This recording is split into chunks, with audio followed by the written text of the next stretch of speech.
नमस्कार दोस्तों, हमारे YouTube चैनल प्राचीन मंत्र रहस्य में आप सभी का बहुत बहुत स्वागत है।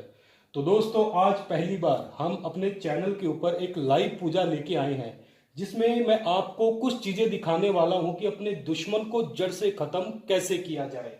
जी हाँ दोस्तों, अगर आप भी अपने दुश्मन से परेशान हैं तो आज के इस वीडियो में मैं आपको बताऊंगा कि सिर्फ 4 कीलों के द्वारा अपने दुश्मन को जड़ से खत्म कैसे किया जा सकता है।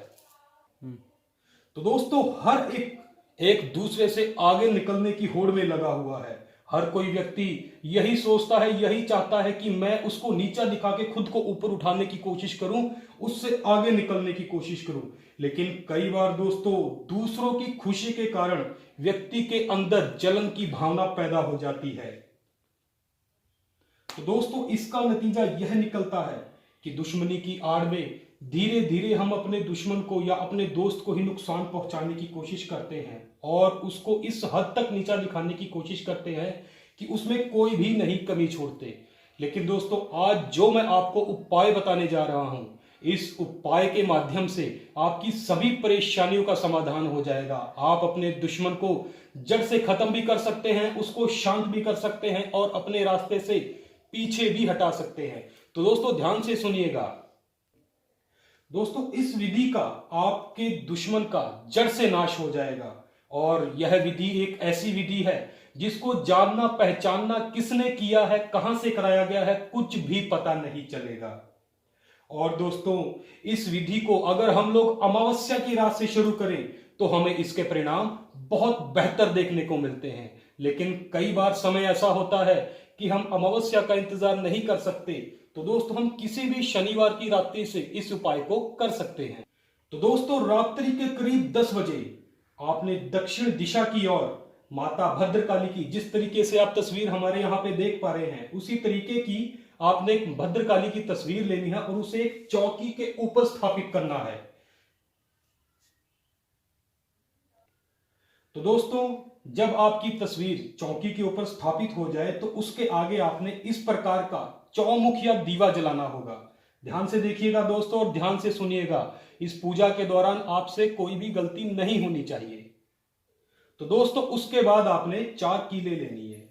देखिए, जिस तरीके से हमने ये 4 किलो को ले रखा है, आपने भी इसी तरीके से 4 किलो को लेना है और हर एक कील के ऊपर आपने इस तरीके से धागा बांधना होगा, यानी कि जो लाल धागा होता है जिसे मोली कहा जाता है, वो आपने बांधना होगा। तो दोस्तों, जब आप इन 4 किलो के ऊपर मोली का धागा बांध ले तो इन 4 किलो को आप मां भद्रकाली के सामने रखें इस तरीके से।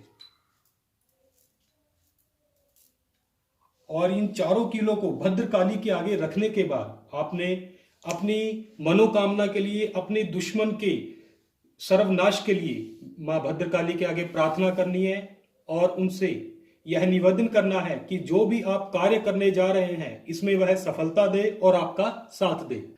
और इस बीच में ही दोस्तों, आपने यह मां भद्रकाली से प्रार्थना भी करनी होगी कि हे भद्रकाली, अगर इस पूजा के दौरान मेरे हाथों से कोई गलती हो जाए, किसी मंत्र का जाप गलत हो जाए तो मुझे क्षमा करना, मेरी भूल को माफ करते हुए मेरे दुश्मन का सर्वनाश करना और उसको मुझे कोई भी कष्ट ना पहुंचाए, ऐसा ही उसके लिए कर्म करना। तो दोस्तों, इन सब के बाद एक मंत्र आपको स्क्रीन के ऊपर दिखाया जा रहा होगा।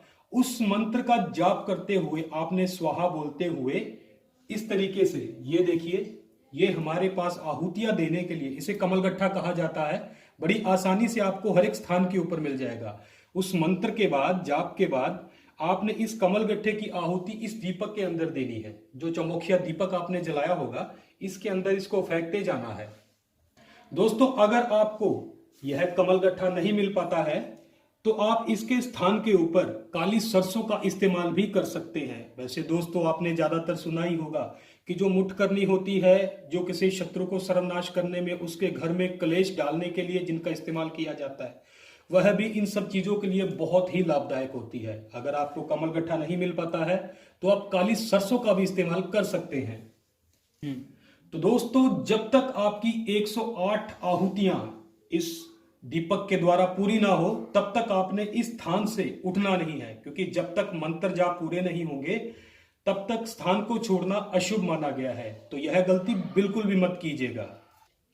वैसे तो दोस्तों इस विधि का कोई भी नुकसान नहीं होता, लेकिन फिर भी आपने कुछ चीजों का और ध्यान रखना है कि जब भी आप यह पूजा करें तो वह स्थान एकांत में हो, कोई भी व्यक्ति ऐसा ना हो आपको इस पूजा के द्वारा भटकाने की कोशिश करे या आपकी पूजा में विघ्न डालने की कोशिश करे। क्योंकि मां भद्रकाली आपकी की हुई सभी गलतियों को तो माफ कर देगी, लेकिन अगर पूजा में ही कोई चूक हो गई तो उसका फल मिलने में भी देरी हो सकती है। तो इन सब चीजों का आपने ध्यान रखते हुए ही आगे बढ़ना है। तो दोस्तों विधि पूरी होने के बाद, आपकी आहुतियां पूरी होने के बाद आपने इन चारों कीलों को इस तरीके से उठा लेना है और उठाने के बाद इस दीपक के ऊपर से 108 बार ही आपको घुमाना होगा। इस तरीके से जब आप इन सबको घुमा लेंगे तो घुमाने के बाद इसको आपने मां भद्रकाली के चरणों को स्पर्श करना है और स्पर्श करके इनको अपने माथे पे लगाना है और उसके बाद सारा का सारा सामान वहीं पे पड़ा रहने देना है। और दोस्तों इन चारों में से किसी भी एक कील को आप अपने शत्रु के, अगर उसके घर में आप प्रवेश करके उसके घर में गाड़ सकते हैं तो वहां पे गाड़ दीजिए। अगर आप ऐसा नहीं कर सकते तो उसके घर के जो मेन द्वार होता है, मेन द्वार के आगे जमीन के अंदर गाड़ दीजिए।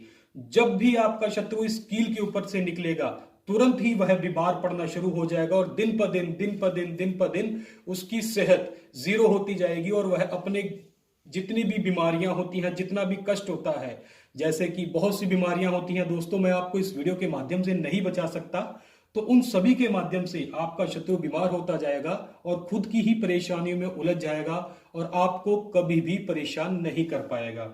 और जो बाकी की 3 कीलें होंगी उनको भी आप अपने शत्रु के सर्वनाश के लिए इस्तेमाल कर सकते हैं।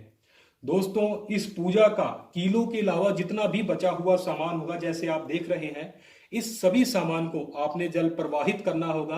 वह बिल्कुल भी घर में नहीं रखा जाता। और जब आप इस कील को अपने शत्रु के घर में गाड़ के आए तो वापस आने के बाद जिस स्थान के ऊपर आपने पूजा की है उस पूरे के पूरे स्थान को आपने गंगा जल के द्वारा शुद्ध करना होगा, शुद्धिकरण करना होगा। हो सके तो पूरे घर में ही गंगा जल का छिड़काव करें और इन अशुद्धियों को अपने घर से दूर रखें, क्योंकि यह काले जादू की तंत्र क्रियाएं होती हैं। वैसे तो इनका कोई नुकसान नहीं होता, लेकिन भविष्य में इनका कोई बुरा फल भी ना मिले, इन सब का भी आपने ध्यान रखना है। एक विशेष बात दोस्तों जो मैं आपसे बताना चाहता हूं, हमारा मकसद किसी भी व्यक्ति को परेशान करना या उसकी भावनाओं को ठेस पहुंचाने का बिल्कुल भी नहीं है। हम ये भी बिल्कुल नहीं कहते कि हमारे द्वारा बताए हुए इस टोटके का इस्तेमाल करके आप किसी निर्दोष व्यक्ति को परेशान करने की कोशिश करें या उसको कष्ट पहुंचाएं। अगर आप ऐसा करोगे तो यह चीजें आपको भी नुकसान पहुंचा सकती हैं, क्योंकि जिस भद्रकाली के आगे हम लोग ये सब कुछ करने वाली है वह हमेशा सत्य का ही साथ देती है। अगर आपके द्वारा कोई भी गलती होगी, कोई भी चूक होगी, तो शायद इसकी क्षमा याचना आपको कहीं भी ना मिल पाए। अगर फिर भी कोई गलती होती है तो हमारा चैनल प्राचीन मंत्र रहस्य इन सभी चीजों की जिम्मेवारी बिल्कुल भी नहीं लेता। तो इन सब चीजों का ध्यान रखते हुए ही आप इस कार्य को आगे बढ़ाइएगा। अगर हो सके तो किसी ना किसी विशेषज्ञ से जरूर परामर्श करें, इस समस्या का समाधान ढूंढने की कोशिश करें, क्योंकि टोटके तो बहुत सरल होते हैं, करने भी बहुत आसान होते हैं, लेकिन जब इनके परिणाम बिगड़ जाएं तो वो भी हमें हानि पहुंचा सकते हैं। तो इन सभी चीजों का ध्यान रखते हुए ही इस टोटके को आरंभ कीजिएगा। अगर आपको वीडियो पसंद आता है तो इसको लाइक और शेयर करना बिल्कुल मत भूलिएगा। धन्यवाद दोस्तों। जय मां भद्रकाली, जय महाकाल।